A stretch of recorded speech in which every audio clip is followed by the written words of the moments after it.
Kabahinungdanon sa pagsaulog sa adlaw sa mga santos gihimugatan sa simbahang Katoliko ug bisan kun wa itugot ang pagbisita sa mga samoang karong adlaw o sa kasantos nga misa ang gipahigayon sa Humay-Humay Catholic Cemetery o gibindisyonan na ang mga lubnganan.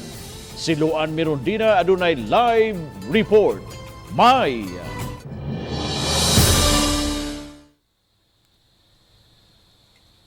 Bab gihimugatan sa simbahang Katoliko nga bisan pa man sa COVID-19 restrictions, mahinungdanon nga mugahin og oras ang magtutuo sa pagsimba ug sa pagampo karong adlaw tungod kay ang November 1 dili ilang basta kay holiday apan usa kini ka holy day of obligation kay adlaw kini sa mga santos.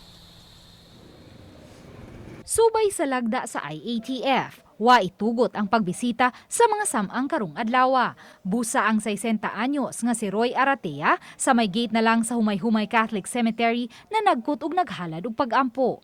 Iyang gipasabot nga atua sa probinsya gilubong ang iya mga kabanay. Apan ang Humay-Humay Catholic Cemetery ang labing duol nga samang kaysa syudad siya nanrabaho. Para lang makapaabot og pahinungod sa mga atong kaliwat ba nga tuan na sa laing kalibutan. Nga mahinaot na po ko nga madawat ra po nila nga among pahinungod. Ingon ning ini usab ang gibuhat sa uban nga wa makapahigayon og pagduaw sa samang sa mga miaging adlaw. May mga pulis o force multipliers gihapong gidestino sa mga samang karong adlaw.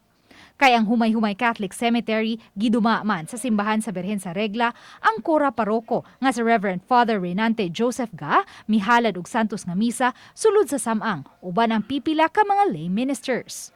Ang atong panahon karon gisudlan man nining tanang matang sa pagsulay, tanang matang sa puwersa nga iya nining kalibutan. Panbisan pa man niana nasayod kita kausa gibuntog na kining tanan sa atong Ginoong Hesukristo. Human sa santos nga misa, tagsa-tagsang gibindisyonan ang tanang mga lubnganan.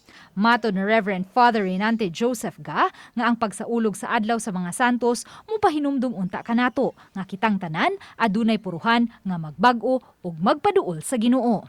Naara gyud sa Ginoo ang tanan kinsa no ang giila dunay gideklara sa simbahan apan sa kinatibuk-an ang Dios ray nasayod no kadtong mga wala mailhi, wala madeklarar ug sa hilom lamang nga paagi no naghalad sa ilang kaugalingon.